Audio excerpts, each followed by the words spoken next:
أعوذ بالله من الشيطان الرجيم. بسم الله الرحمن الرحيم. أقم الصلاة لدلوق الشمس إلى غسق الليل وقرآن الفجر إن قرآن الفجر كان مشهودا ومن الليل فتهجد به نافلة لك عسى أن يبعثك ربك مقاما محمودا وقل رب أدخلني مدخل صدق وأخرجني مخرج صدق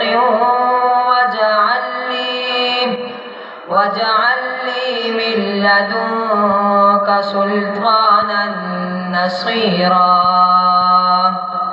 وقل جاء الحق وزهق الباطل إن الباطل كان زهوقا وننزل من القرآن ما هو شفاء